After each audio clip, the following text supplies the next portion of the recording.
My name is Mona Reno, and I'm a member of the Nevada Women's History Project.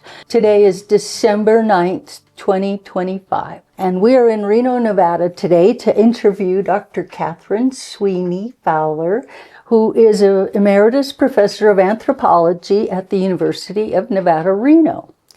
And she is an ethnobiologist in the Southwest and Great Basin. And this interview was made possible by the Estelle Kelsey Foundation. We want to start with your background information as a child and your parents. And can you tell us about your earlier life? Well, I was born in Missoula, Montana in 1940. My father was a government employee. He worked for the Forest Service at that time, U.S. Forest Service. The headquarters were in Missoula. My mother was a secretary, having gone to business school. And they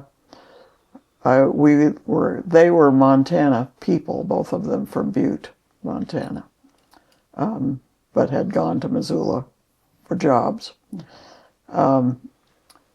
We only were there about 3 months when my father was transferred to San Francisco to work for the Army at the Presidio. And it was just before World War I, or World War II started, excuse me, it's not that old, just before World War II started.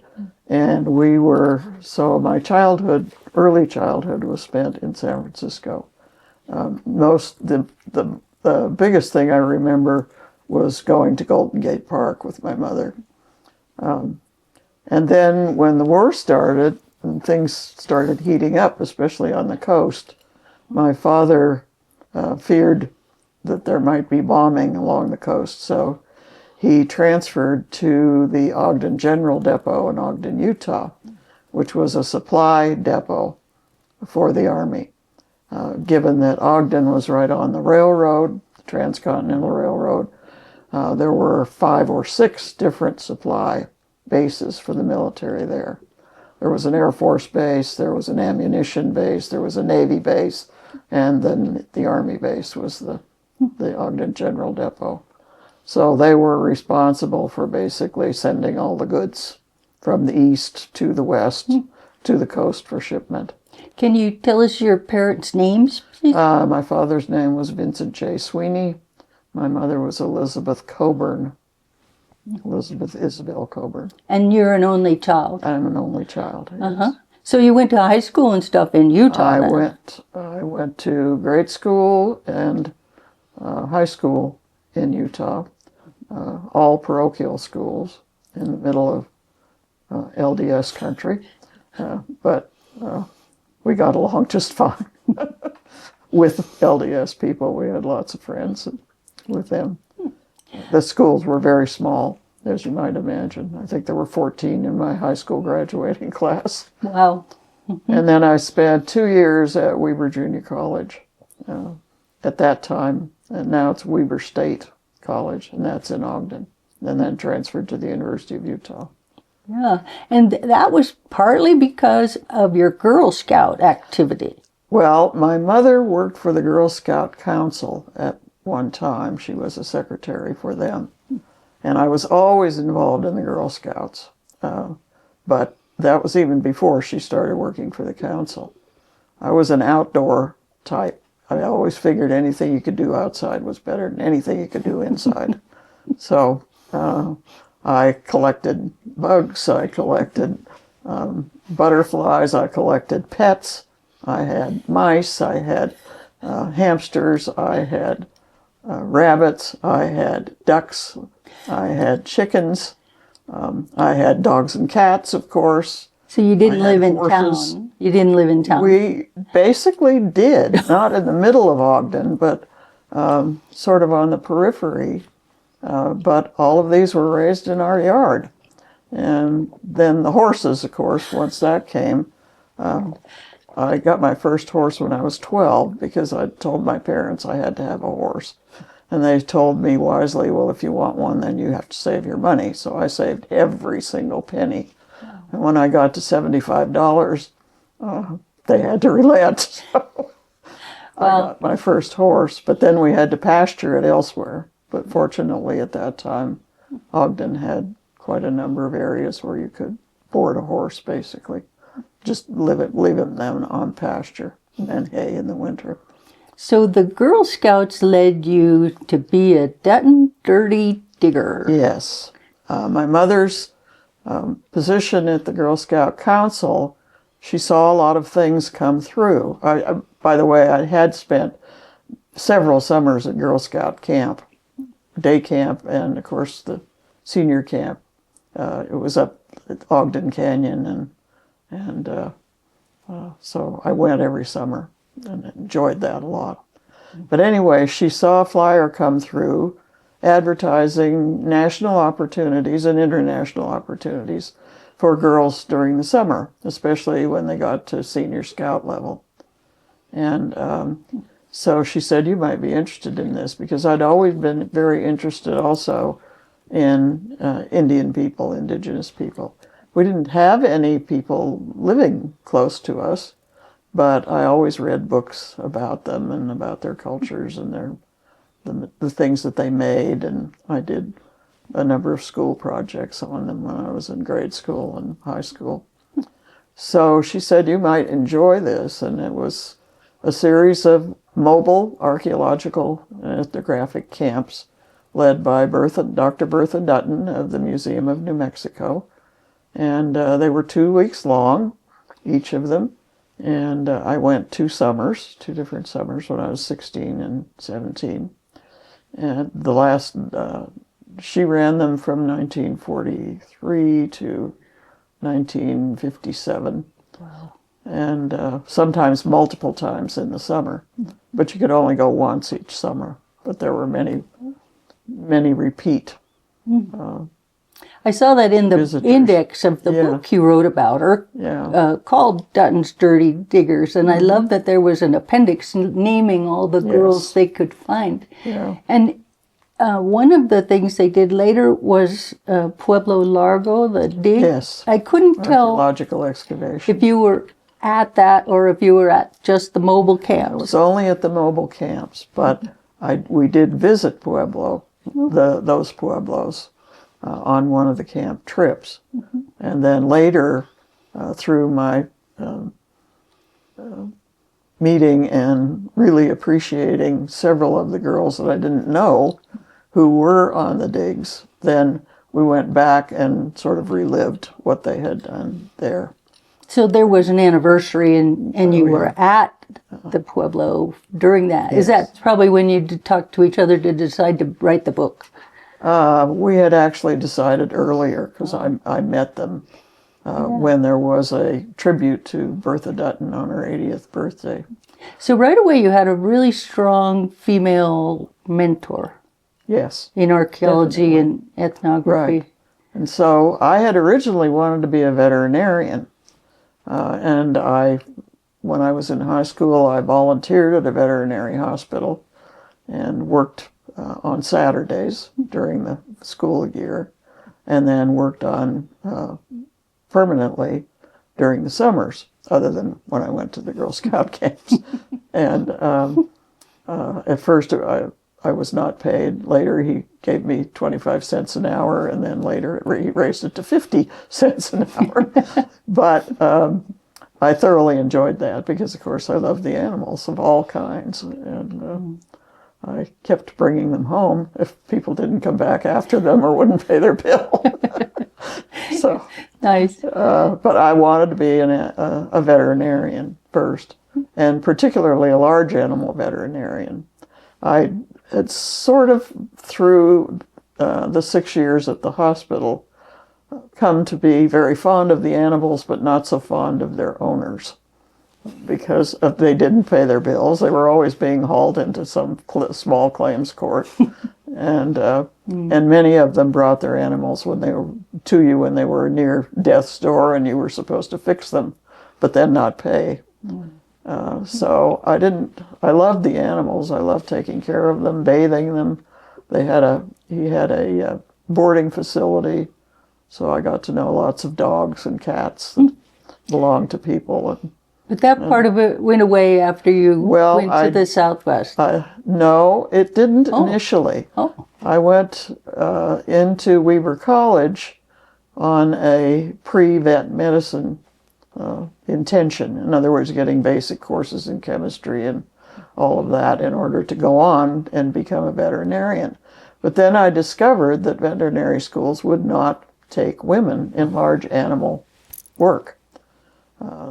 You could go and be a hospital small animal veterinarian, but not large.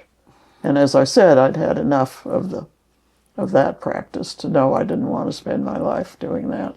Yeah. So it was then that I thought back about the Dutton days and decided to finish my education at the University of Utah in the anthropology department. And that was Professor Jennings. Professor Jesse D. Jennings. Yeah.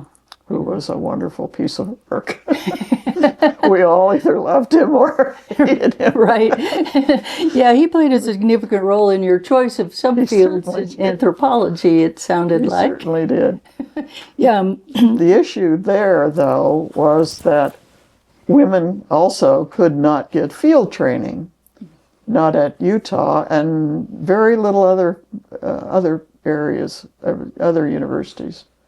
It was, again, pretty much reserved for men. Because it was dangerous. It was dangerous, too dangerous for women. But sending you out by yourself into the country with a bunch of people you don't know is not dangerous. One of whom, my guide, one of whom I later learned had been in prison for cattle rustling. But he was wonderful anyway. Yeah. So, and that really solidified it as going to Utah and starting in anthropology. Well, they were working on this huge project, the Glen Canyon Archaeological Project. Correct. And that, could you tell us about that? Well, that was a project that was developed in Washington, D.C. during the dam building years, where they were attempting to dam the Colorado and had previously built lots of dams in the east, the Tennessee Valley Authority Project and all of that. But they were just beginning to realize that in so doing, they were basically eradicating all of the past that was going to go under these lakes and dams. So they began to develop a salvage project mentality, where they would allow a certain amount of archaeological and historical salvage of the past below the pool level, the highest pool level, for the years during construction of the dams. So they were starting to build the Glen Canyon Dam, and Jennings and also the Museum of Northern Arizona in Flagstaff had the contracts to do the work on the salvage programs. Was that paid for by Bureau of Reclamation? I can't actually remember what the funding source was, but it was all federal money. And that's way before the federal... Before cultural resource management. Yeah. But it was the beginning of that thinking, that there was something to save. Well, good. Both archaeologically and historically. I mean, Utah did mainly the archaeological work in the pool area, and the Museum of Northern Arizona, we were working on the right side of the river. As the river comes down, there's a right and a left. So we were on the right bank, the Utah side. Museum of Northern Arizona was on the left bank. Wow. And so they worked on that side, we worked on the other side. It sounded like women were allowed to work on archaeology through the Arizona side. Yes, Lex Lindsley, who ran the Arizona project, did allow them to go on excavations. He didn't allow them to go into the canyons, but he did allow them to work on sites that were on the mesa tops. That didn't create any conflicts or anything with feelings? Well, no. I mean, two of my best friends who were co-authors of the book on Bertha Dutton were on those digs. Oh, really? Other Dutton dirty diggers. Yeah, Oh, that's so cool. So then But Jennings would let women go at the end of the field season to a selected area, and they could see something about what the digging was all about. But it was only for a week or so it wasn't really a training project. So he's the one who directed you towards ethnography.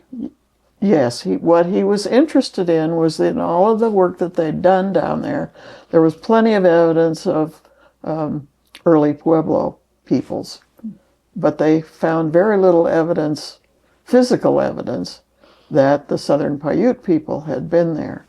And so he wondered whether we could ask some of the Southern Paiute people what they did when they were down there, where they lived and how they lived, and what they ate and where they camped, and see if there were any traces of them. Because again, he wanted to do a thorough job, not only of archaeology that was older material, but of the more recent, and then the historical.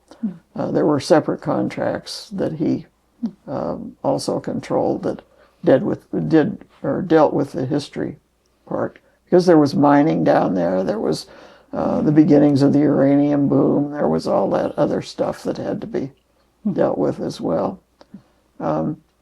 So anyway, he asked our then mentor at the University of Utah, Warren D'azevedo, if he had a student who might be interested in doing that, and Warren suggested me. And so I was to go to the field and take a Southern Paiute person with me, and with our guide, he was a local down there. As I said, a convicted cattle rustler, but a great man, and knew his way around. And then have the Southern Paiute person, whose name was Tom Mix. He had been an extra in the film industry in southern Utah. Cool. Which, of course, there were lots of cowboy westerns shot down there. So he was on the other side. And so I had to go find somebody to go with me, somebody who knew that country. There were no Southern Paiute people still living there at the time. But I asked around, and finally found Tom Mix, who was then living in Richfield at the Indian colony. And you were 20? Yeah. Maybe 20? 20, probably 21. Yeah. That's pretty good. I mean, that's daring. Yeah. Yeah. Yep. He also asked another ethnographer who knew a little bit more about Southern Paiute what I should, about field, how should I do field work? Because, of course, I had not had an ethnographic field work course either. There were none taught in those days, really. You were just supposed to get in there on your own. I asked Warren for advice, and he gave me some good advice. I asked another ethnographic professor at the university, and he said, well, get a bound notebook right on one side of the page. And that's all he said. Good luck. Jeez. I also asked for some help with linguistic training from Charles Dibble, who was a very famous, he was chairman of the department at the time, and he had been very famous for translating the Aztec codices, along with J.O. Anderson, out of original Aztec and into English. So he knew the language family that I was involved in, that is Uto-Aztecan, because Southern Paiute is a Uto-Aztecan language. Oh. So I wanted enough background so that I could at least start recording. There were no tape recorders or anything like that at the time, field recorders, small ones. So you also recorded botany and geology, yes. and every not geology so much, but everything they knew about the country, as much as they wanted to tell for me. what they ate and where they harvested, and Right, what animals, what plants they collected, and that got me interested in ethnobotany. Yeah. And We went to pine nut camps. We went to places where they played. There were slick rock slides that the kids used to slide down, and on a piece of wood or something like that. And we went to regular campsites, including winter campsites in dunes. The only real features that were on many of these was occasionally some Southern Paiute pottery, which is a brownware pottery. But if you looked well, you could see other indications where there might have been structures or that kind of thing. So it was definitely worth doing. You learned a lot more than they would have had just from the archaeological project. Right. Mm-hmm. And you did that 2 summers before you got your bachelor's? Well, I did most of the field work in 1 summer, but then I went back and checked in the second summer, and also did some re-interviewing in the second summer. Is that the work that you did that got the environmental summary with Robert? Right, with Euler? Robert Euler. Bob wrote the ethnohistory, and then I wrote the environmental chapter. And that's under your maiden name. Yeah. Because you hadn't met or married Don Fowler yet? I had met him, but I hadn't Married him yet. He was a fellow student, graduate student at the University of Utah at the same time. Yeah, it We worked says in the same lab. You guys got married in '63, and then did you both go to Pittsburgh? Don went first. He was going to stay at the University of Utah, but then Professor Jennings said, you got your bachelor's degree here. You need to go away for a while and then come back and get your PhD. So Don applied and got fellowships at the University of Pittsburgh and the University of Chicago. And he decided to go to Pittsburgh because Warren d'Azevedo had just moved there. Oh, well, he's worth following. Yes. And so he went first, and he was there for a year, and we sort of courted by correspondence. It was that last summer in the field where we basically decided we probably should get married. And so he was there for a year, and then when I got my BA, then I followed the following year and became a graduate student as well. And both of your later 2 degrees are from the University of Pittsburgh. Yes, my master's and my PhD are both from Pittsburgh. And during that time, what were you working on? Basically coursework. Yeah, and your dissertation. My dissertation came a bit later because Don got a job offer because Warren had by then, he only spent a year at Pittsburgh and then he came to Nevada. And so when Don finished his coursework, which was a year after I started my master's degree, we both decided, since we had just married, we both decided that we would move back to Nevada, but that I would continue my coursework in absentia. I had a year in as far as residency went for the master's. But then I would need an additional year in residence to complete my residence requirements. And then, of course, the course requirements, too. So I've we never both heard came here. At those years that you could do a distance program at a different university. It wasn't a distance program. It basically was, well, I guess it was kind of in a way, but you were not getting credit at the time. So I really had only a year in when we came to Nevada. So I would have to go back and do another year residency and finish my coursework. I see. And what year was that when you got to Nevada? 63, we were in Pittsburgh, the 62, 63 year. 63, we got married. 63 was the year, 63, 64 was the year that we went back there.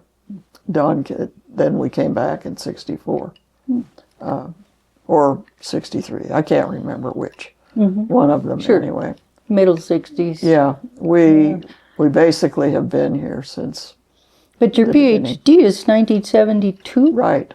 that reflects me having to go back and finish 1 year of residency and then work on my dissertation. And that happened because in the meanwhile, I was doing field work here once we got here. Don went into the department because he had his everything done but his dissertation, basically.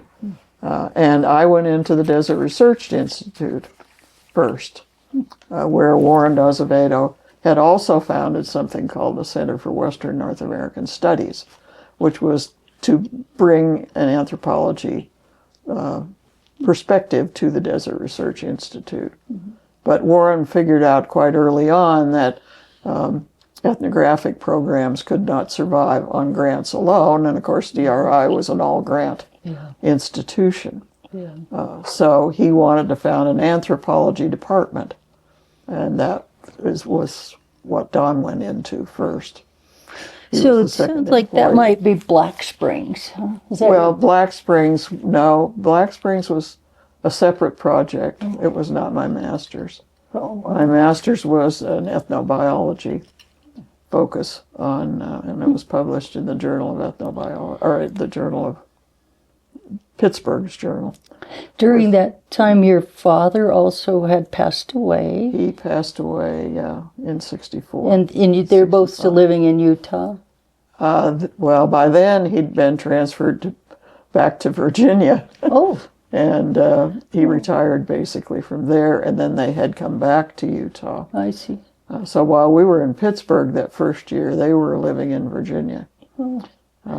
I see that your mother passed away in Reno in 2005. So at some point she must have come and lived with you, or lived? She came back to Reno in 1998 and stayed with us the first summer. But then because we were in a rural location, and I was still teaching full-time, and there weren't a lot of options for somebody to look after her during the school days, and she didn't need a lot of help, but she was beginning to get a bit frail. She did not want to live on her own.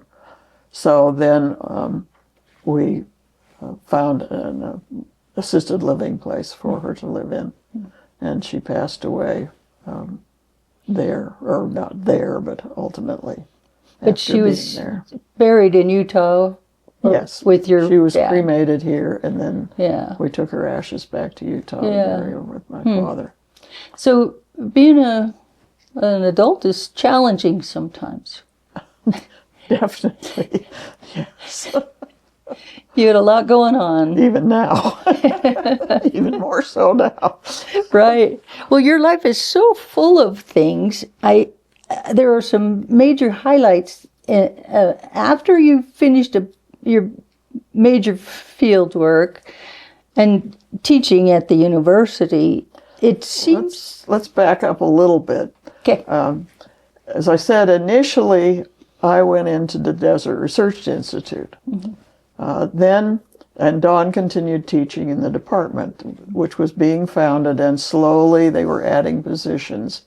The department was first part of sociology and political science, all in one department. Then political science hived off, and ultimately sociology, and anthro went on its own. So then they started adding more and more faculty to the anthropology department. In subfields. Yeah. And while I was working at DRI, I did a very large bibliography of Great Basin sources, because the library here, when we arrived, was totally depauperate of anything that you could use to educate students in the field of the Great Basin. So I put together 7,000 resources on the Great Basin. But what a wonderful way to get so familiar. We could build the library too, so that the students would have things to look at and material to deal with. And during that process, I went to the Smithsonian, to the what was then the Bureau of American Ethnology, and looked at the unpublished papers of John Wesley Powell. And so that then got us started in and Powell, of course, had been in the Glen Canyon country in the early 1870s. He'd done a lot of field work in the West as an archaeologist, not so much an archaeologist, but an ethnographer, a natural historian, which is what people were at that time. And so Don applied for a leave from the Department of Anthropology to go to the Smithsonian to work on Powell's papers. It was then that I went back to Pittsburgh and finished my residency. So we spent a year in the East. They offered Don the position to stay there, and we both said, no, no way, we're coming back west, we're Westerners. So, so that is what got us connected with the Smithsonian, and we've been very active with them ever since. And I'm still a research associate in anthropology there. I've noticed that in your publications. Yeah. And like the Thule Technology book is a Smithsonian publication. Yes. And those are the years I was wondering about when you were working with Woosie George and Peg Wheat. Could you tell us about that? That's just wonderful. That was a long-term association. I met Peg not too long after I got here. We were, I would think I was teaching in the department by then, and asked me to come back to teaching in the department. Because Peg was working with Woosie, and I had already worked with several Northern Paiute people, particularly Harry Sampson, Reno Sparks Colony, who was a botanist by himself. And he and Joy Leland and I went to the field looking for Northern Paiute plants, and Harry knew the scientific names of all of them. So he not only knew how they were used by the Paiute people, because he was a Northern Paiute, he knew more than we did how to identify them. But anyway, Peg was working with Woosie at that time, and she introduced me to Woosie, and we decided that we really needed to work. She was just finishing up her survival arts, and we decided to work with her. We also worked together on a book on Sarah Winnemucca, but then other people started publishing about Sarah, and Peg ultimately had to go to a rest home, so we kind of gave that up. But Peg and I worked with Woosie for several years. Sven Liljeblad, who was a linguist who was at the university on leave, for the University of Nevada, Reno, on leave for a while. He had worked with her as well. And so we did many recordings and traveled the when you Stillwater Marsh areas, Nevada, Northern Paiute, anywhere, it's those pictures of Woosie and Jimmy George making this stuff. Yeah. I mean, Peg did a wonderful job with that. She was a great photographer. Yeah. And a very good amateur ethnographer. Yeah. And amateur, of course, is you do it for the love of it. Right. Because you're getting paid. Right. She was very good at it. And I saw that your publication of that series was the Smithsonian, as well as later ones. Yeah. And so I bet that was fun. Yeah, it was great. Woosie was wonderful. Yeah. Good. She knew everything about the Stillwater marshes. Oh. Because she'd lived it as a child. Her father, when boarding schools came in, Carson, for example, and they were rounding up children, they initially got Woosie and sent her there, but her father said no, and after 3 months he went and got her, and she never went back. So she was raised with the old people, with her grandparents. And her granddaughter, Lois, yeah. Connie. Kane. Well, Mike says to call him Connie, but Lois Kane. Yeah. She was with the Nevada Women's History Project, Sarah Winnemucca statue project, and did a drum blessing in Washington, D.C. for Sarah Winnemucca. Yeah. And that's Woosie's granddaughter. Right. Yeah, she's in some of the I film. worked with Lois a lot, too, later. Yeah. On language programs. Neat. Yeah. Neat. Yeah. Well, okay, so now you're just about 40. And this is when you were working with Warren Dosfedo in the Smithsonian on the Great Basin Handbook. 11 handbook. Yeah. Wow. I have 4 chapters that you wrote with alone or with someone else in that monumental volume. Yeah. Years, huh? Years. It took years. That was a big, big project. Oh, Planned as a 20-volume project. wow. The introductory volume just came out 3 years ago. It's not on my Vita yet because my Vita only goes to 2016. Oh, But it was a long time coming, let's put it that way. yeah. And he was editor of the Great Basin volume, Warren was, and I was the associate editor of that volume. So yours has both Southern Paiute and Northern Paiute articles in that, and Owens Valley, and then one just called Subsistence, and That's plants, animals, all of the subsistence of the material. Great Basin. Yeah. Yeah. Well, it's in that. If you only had one accomplishment in your life, that's a huge one. But you actually have very many. Oh, You know. Well, so I mean, that is been busy. mo- We all have. You don't stay in the academic business unless you keep productive. And how did you get with Willard Parks? Willard Park ethnobiography? was an early anthropologist who came here not too long after Warren did, but not in the department. He was just an associate then and largely in a retired status. And he started working, he had worked with people in the 1930s and 40s out here and had a lot of field notes left.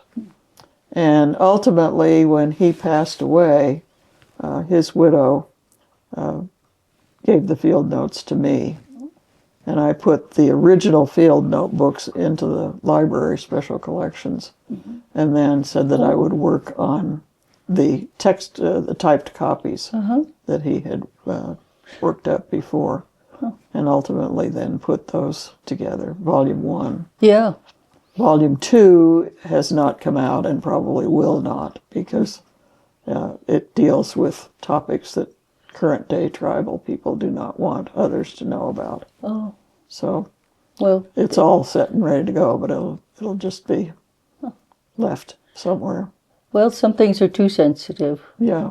Yeah, like Warren Dosfedo's papers weren't. I mean, Sven's weren't they closed up for 75 years till his last? No. Oh. His papers were always open Oh. after his passing. Oh, okay. He didn't pass away though until he was 102.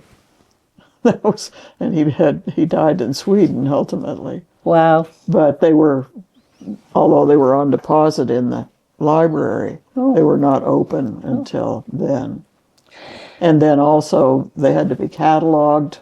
The tape recordings, he did everything on reel-to-reel tape. Oh. That all had to be transferred to cassettes so that people could listen to them if they wanted to. And so it was a lot of work that had to be done by the library before they could open that collection.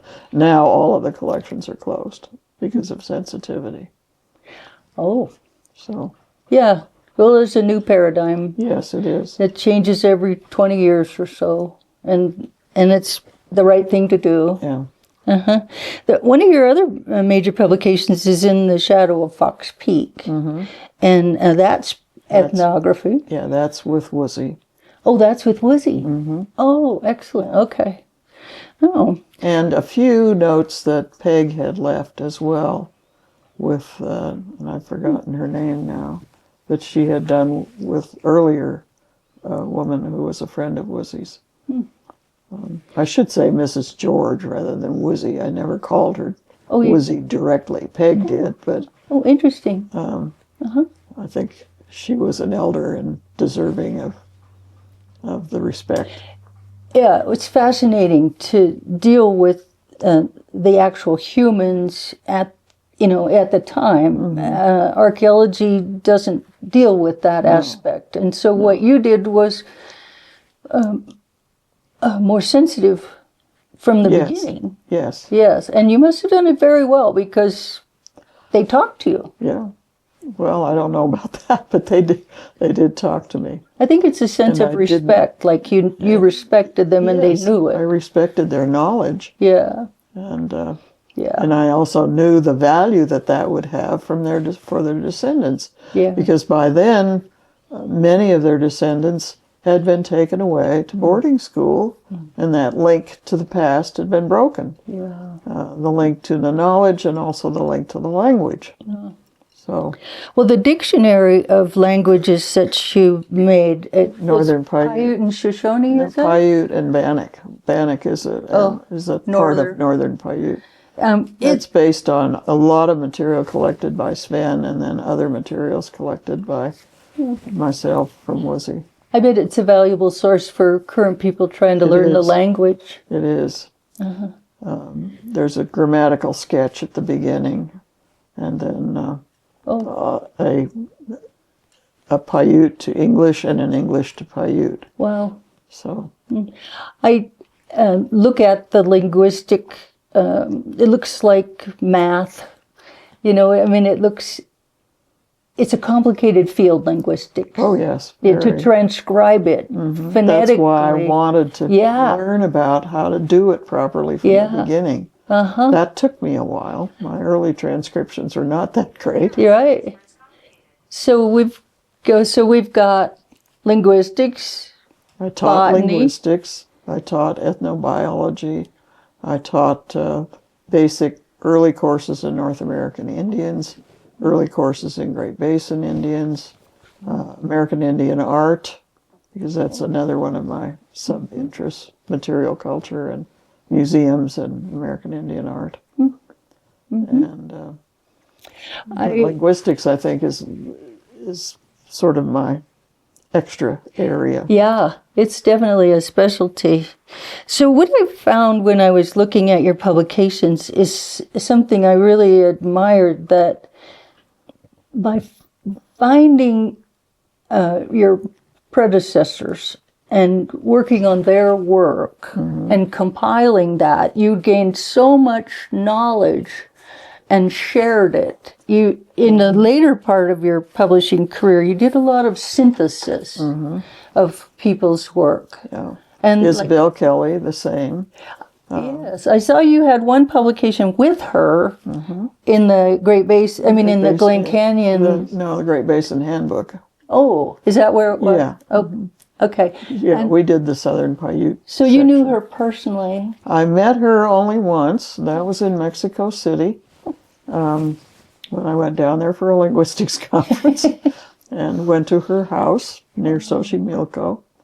And Kelly, well, we haven't started on the women really, right? Which is a separate topic. We will. Kelly basically got her PhD from the University of California, Berkeley, but in the Depression, she did her field work in the 30s, extensive. She was in the field for 15 months among Southern Paiute people, from all the way through southern Utah and northern Arizona, all the way down to the Chippewa, so she got the Colorado whole calendar of their. Yeah. Wow. And she intended to write up all of that material, but she, for various circumstances, one being in the 30s, women were not employable. If anybody got a job, it was the male, and you were just left out. So she finally bolted and went to Mexico, where she had a totally separate career as an archaeologist and also an ethnographer. She worked all over Mexico. She worked in South America. She worked in India. She had an amazing career, but she could not do it here. Yeah. And so that brings us back to the women's side, Yes. really. Your mentors and Yes. people you... Bertha Dutton certainly was one of them, and Isabel Kelly was certainly one of them.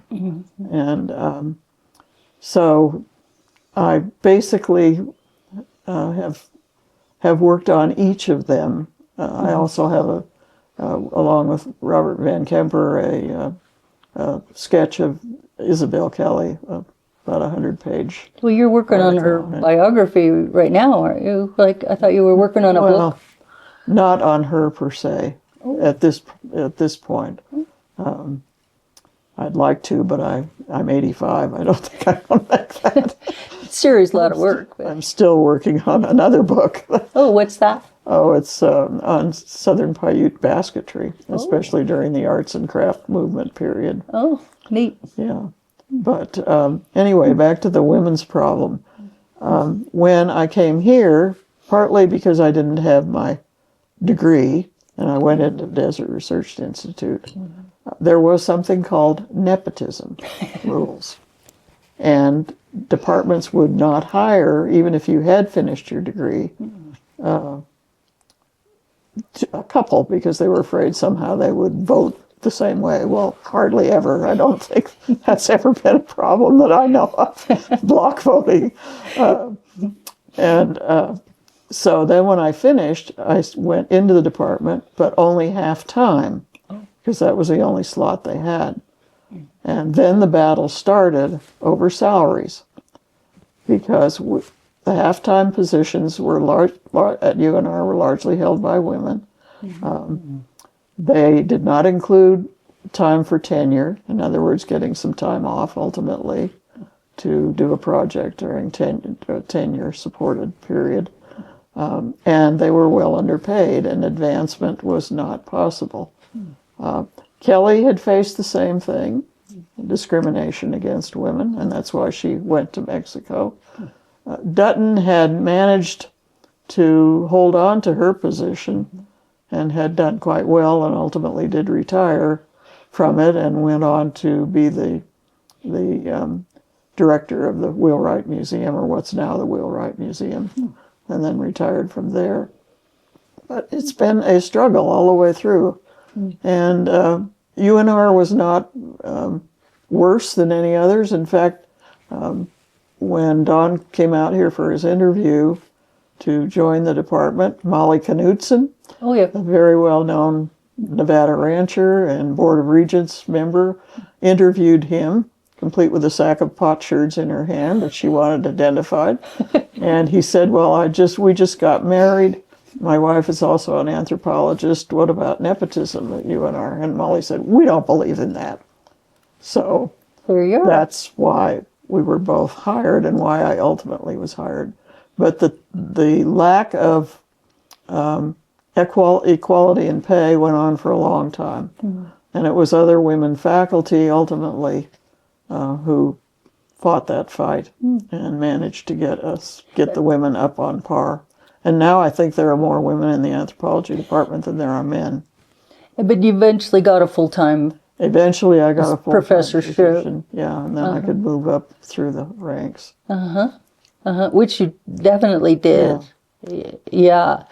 But that's a battle that women fought from the 30s into the 70s and 80s. First to get employment and then to get equality of pay, and in fact is often still going on in various places. Yes. And to get positions, joint positions or positions in the same university. When did you get involved with the National Museum of the American Indian? Well, that comes from the Smithsonian involvement, partly, and then partly because a friend of mine was on the first board for the National Museum of the American Indian, David Hurst Thomas. And he recommended me for a position because they needed an ethnographer. So I followed him into that slot and became a board of trustee member. And what do you do as that for the museum? You basically come together. The board of trustees has to be made up of more indigenous people than non-indigenous. As on all boards, there have to be people with money because that's how museums operate. They have to have money. And then there have to be some people who are not necessarily indigenous, although they can be indigenous as well, who look also at the operations of the organization and their policies and projects and projects. Collections repatriation. development? Yeah, Did you have anything to do with development. We already had the collections. Oh, But they were, at that time, they were still in New York City at the old High Foundation. oh, NMAI was formed out of the old High Foundation, which was a private organization and had a museum in New York, and then a big collections facility out in the Bronx. And then it was transferred by congressional whatever right. to the Smithsonian for the founding of a new museum of the American Indian in Washington, I've D.C. been there. It's magnificent. and keeping a presence in New York. I hear you were in the parade when they opened it. Yes. You were right in the front of all of these regalia people. Well, not necessarily, no, but all of the board members and past board members were invited to come to the celebration.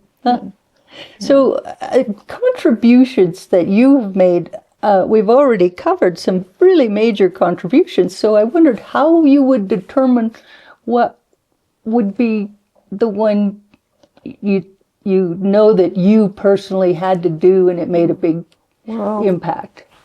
Teaching was a major contribution.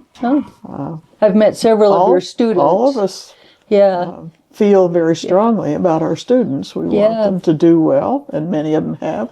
Most of them are retired, which makes you feel even older. They've already had their careers and now We want to turn out good students, that's for sure. And then and teaching them well. And then my national work with MNAI, the National Museum of the American Indian, with the Smithsonian, the continuing work there, with tribes. Since having worked with Northern Paiute, Southern Paiute, I moved then to Western Shoshone and have been working for quite a number of years with the Timbisha Shoshone tribe in Death Valley on their land acquisition problems. They just declared a tribe not too long ago. I thought they got their full federal recognition in 2002 with land under Clinton. Well, that's amazing. Under the Desert Protection Act. It was actually moving through that act that gave them. They had sort of recognition, but they had no land. They had no right to be in Death Valley or anywhere else, technically. So they lived there at the... well, that's a wonderful contribution because now they have a home. Yeah. And the person most involved with that from the indigenous side was Paulina Steves, who will have her 101st birthday on the 20th of this month. Is she a Native American? You bet. Oh, yeah. Neat. Born and raised there. Wow. And has been all over the world as a lecturer and fighter for Indian rights. Indigenous rights, I should say, because it's not just Native Americans that she's interested in. It makes me think of the Dan sisters. Yeah, the Dan sisters. You worked and knew them? I knew them. I did not work personally with them, but I certainly knew them. But the other thing is the privilege of working with Indigenous people on various projects. I've also worked for the California Indian Legal Services with the Timbisha to try to help get legal things done. And Harry Sampson, whom I mentioned, of Reno Sparks Colony, Norm DeLorme of Reno Sparks Colony, lots of Southern Paiute people. That's been a real privilege. So I don't think any of those is more of a greater contribution than the other. They're all pretty significant. I don't know about significant, but they were significant to me. Yes. Yeah, I got involved with the Timbisha first through the nuclear waste projects, the Nevada nuclear waste projects situation, when they were Right. going to move the dump. And that would have been partly on Timbisha land. Saw one of those. You did that for Nuclear Waste Project Office, like for the Yeah. state. We were commissioned basically to talk to indigenous people as to their views of putting nuclear waste on their homelands. And And of course, universally they said no. And nobody said it's stronger than Pauline. So that was the initial involvement to get that going. yeah, that's a 2-volumer, that one. It's a yeah, it's fascinating. And the motivation behind all that, I just sort of wonder where you get that much energy and resolve. You just had it. I mean, Yeah, I enjoyed what I did. drives I you? enjoyed the teaching. It was nice to sometimes have the summers off so I could do field work. to other people, yeah. that's still work. Yes, it is But work. for us, it's fun. That's right. Yeah, you get paid for the teaching. You go to the field for free. You know? It's like, Any contracts that I've had, and I've had several, yeah, mostly the funds have gone either to students or to student helpers or to the people that I talked with, the indigenous people. Because my salary was adequate once we got it raised, and between the two of us, right. we had pretty good salary, so Yeah, I didn't have to take any extra salary, yeah. Well, that's and which makes the funds go farther. did you have any negative things, like something you didn't succeed at? Or is there a project that just fell all apart? I can't think of any specifically. Oh, I that's- mean, several of them went on longer than they needed to. Yeah, Well, the Sarah Winnemucca book sort of fell apart that Yeah. Peg and I had planned. I bet it we would did be a lot of work very on different than Sally's book. Yeah. I see yours would have been ethnographic and Yeah. putting her in her physical Right. context, and Yeah, it would have been very different. much more. I'm hoping. But also in her, a lot of what, I mean, she's been maligned by many people, and I think without reason. No human is perfect, and she certainly wasn't perfect. She made bad choices in terms of marriages and that kind of thing. But Yeah. she also woke a lot of Fascinating. people up at the time as to what was happening. That's right. to Did you go to Native the people. statue dedication in Washington? No, I did not. I was so impressed that Mike Kane called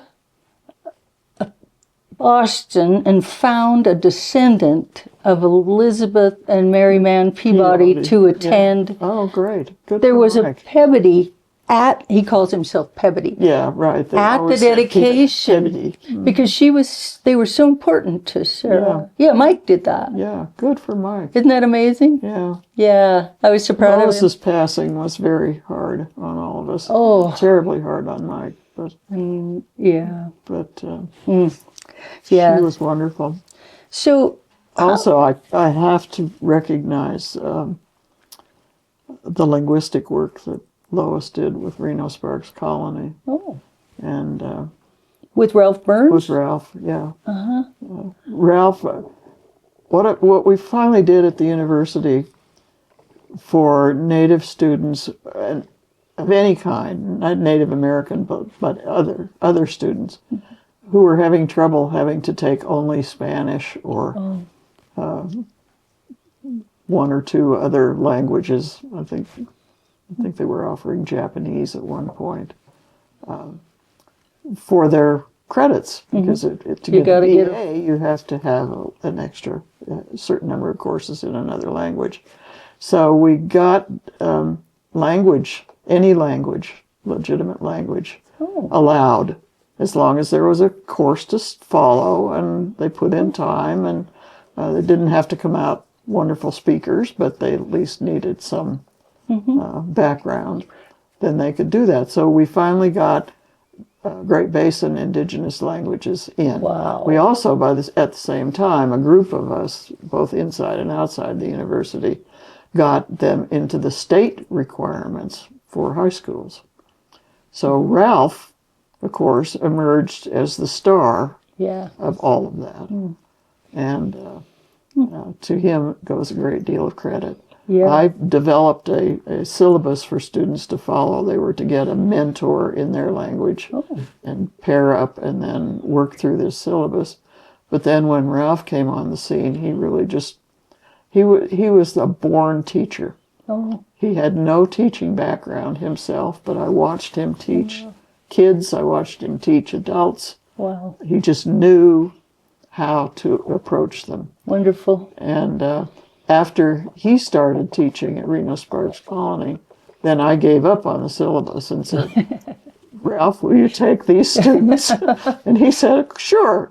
So then he certified that they had the language requirements. That's wonderful. Because they were losing it. Definitely. Well, the boarding schools did it in, basically. Yeah. I see it's completely gone now at Carson City. Even the little hut things are gone. It's a parking. It's going to be a building. Yeah. But they've completely torn down No, that's the orphanage. Yeah. I'm wrong with that. Yeah. Totally wrong with that. Yeah. No. Yeah. Revitalization projects are going on. Yeah. Here and there. Nationally, of course, a great deal is going on as well. But it's an uphill battle, and I think there are a number of people who are willing to pitch in now and to try to help save what they can. Whether the only really viable community, and I'm not sure how they're doing at this point, in the state is McDermott. Oh. And that's largely because they're isolated. So you're in terms of language, I mean. Yeah. Other communities are certainly viable, but Yeah. In terms of language. Oh. Well, the publications that you've produced are so detailed and in documenting the various aspects of traditional life that I imagine they're very helpful to these people that are trying to reclaim their cultures. And if you hadn't been out there, you and others, to document that, they wouldn't have those resources at all. Well, one would hope so, but Yeah. time will tell. Time will tell. History will tell. Right. So what is it that you would like to be remembered for? Well, probably for my more recent activism on behalf of tribes, but also for the record that we left, and for the students, as I said. The students who passed through UNR, and whom I taught, they were all, not all of them, but most all of them were very good. Yeah. Those who graduated in anthropology have done well for themselves. And the chance to be with indigenous people and to learn something about their languages and something about their cultures.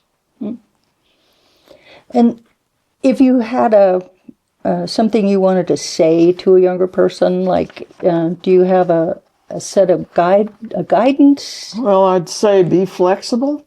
No. If you have to switch careers, which I did, I wanted to be a veterinarian. I ended up being an anthropologist. Then do so. Have an alternative plan. Be persistent. Go for your goals and give it all you've got. Yeah. Well, you sure have. And I love that you actually write it up and publish it. That's been something in anthropology that doesn't always get done. No. And sometimes it can't get done, and sometimes there's lots of other reasons. things intervene, and it doesn't get done. But you've left a wonderful paper trail, if you want to call it that. And is there something I just didn't mention at all? I mean, we haven't talked about other things other than your professional career. Is there anything in your personal life? I know you had a loom and you were doing Yes, I'm a textiles. weaver by avocation when I have time. I'm a yarn junkie. Oh, cool. I'm a founding member of the Reno, what's now called the Reno Fiber Guild. Oh. And With Tony Loudon, was she? Tony was in it early on. Julie Moore, his husband Dick Moore, was a ophthalmologist here in Reno, early ophthalmologist. Mm-hmm. We got together well, of course, mine came through anthropology, and the appreciation of Navajo weaving Oh, yeah. that I saw in the Southwest. Mm-hmm. So Because we founded the guild probably in it's 53 years old, so Wow. 53 years ago. oh, and that's a hand loom. You didn't have a machine loom. You did it all by hand. Well, they're a machine in that they're set up. Yeah. You can actual floor looms, but they're not mechanized. Some people now have mechanized looms who are in the guild, but it's really a hand weaving. Yeah. Wow. And I'm a yarn junkie, as I say. I've got tons of yarn that's going to ultimately go to the guild for distribution. That's interesting because with all of the things you've studied, which aspect you would choose? It's not pottery, it's not beadwork, it's textile. I have done some basketry. I've gone to courses in basketry taught by indigenous teachers in the Southwest. Oh. And so I've learned the fundamentals so that I can analyze basketry. But basketry is a totally different art form than hand weaving. And it's a plan ahead kind of strategy because you build a basket, especially a coiled one, and you have to have a design in mind before you even start. Otherwise, it won't be balanced. And so, and you have all the fibers to prepare, and you have to cultivate. So you made your own yarn. Oh yeah. Oh wow. Yeah. Your basketry, you have to go tend your plants. You have to talk to them. You have to pray to them. Wow. You have to cut them off and what they call coppicing. Cut them off like willow at the base, so that the new growth can come up, and that'll be nice and straight. And then you have to split it at a certain time and prepare it. So there's a lot of work goes on in basketry. In weaving, I had churro sheep for a while. So we sheared them, had people come and shear them. Navajo churro sheep. Wow. And I've still got 3 fleeces in the garage, I think. Wow. So did you have a spindle too? Or you even had your own spindle? And spinning wheel. Wow. Wow, that's amazing. But that's the avocation. Yeah. Well, you have to have something to let your brain cool off. Although weaving is complicated enough. Yeah. Anything else we haven't talked about? I don't know. I know it's been and you're still married to Don, and he's still around. So that was been wonderful. Mm-hmm. You did a lot of joint publications. Yeah. I know what it is. As a mentor. I know. I thought of another one. The National Academy of Sciences and the American Academy of Arts and Sciences. Yeah. The newspaper article said you were the only Nevada faculty to be elected. Yes. UNR has a member of the National Academy, or had at the time I was elected, a member of the National Academy of Medicine. Oh. And another faculty member was a member of the National Academy of Engineering. But I was the first one and the only one in the National Academy of Sciences in Nevada. And that's a very small group, elite group. Very small. Yeah, it's a worldwide group. Yeah. You have to be nominated. You're nominated by members. Oh. But you don't know anything about it. Wow. And it sometimes takes years to get in, and sometimes you don't get in at all. Both of those were in 2011. Yeah. And I was inducted in 2012. And you told me earlier what that was for? You were basically my work in ethnobiology, because there's a National Academy of Sciences you need a kind of science Yeah. focus. So it was the ethnobiology. Well, in the next year, you became a distinguished ethnobiologist with the Society of Ethnobiology. Mm-hmm. That's the same thing. You have to be elected and nominated. Nominated and elected. It's I'm very... a founder of the Society of Ethnobiology. Oh. We just had our meeting, 53rd or 54th meeting at Lake Tahoe this spring. Wow. And one of our students is now the president. Oh, a former student. Oh, isn't that wonderful? So, yeah. Yeah. Wow. And that's an international organization, too. Uh-huh. Members in Mexico and all over India and China. There's one last book that's the latest one I found. That's 2020, and that's With Grit and Determination. Oh. It's not a book that I authored, but I have an article in it. Yes. Yeah. About Isabel Kelly. I talk about Isabel Kelly there. Uh-huh. And it's about what women have gone through in order to enter anthropology and particularly archaeology. So being a distinguished ethnobiologist in the group that you had founded is quite an honor. And I think so, yes. Yeah, there's a lot of science in that. Yes, yes, there is. Uh-huh. Oh, the American Academy of Arts and Sciences. That's a different orientation. As their name implies, it's sciences but also arts. So it works the same way for them. You have to be nominated by members and then elected. But I was inducted the same year as Paul Simon. And that was a distinct pleasure because he wrote a special song for the occasion.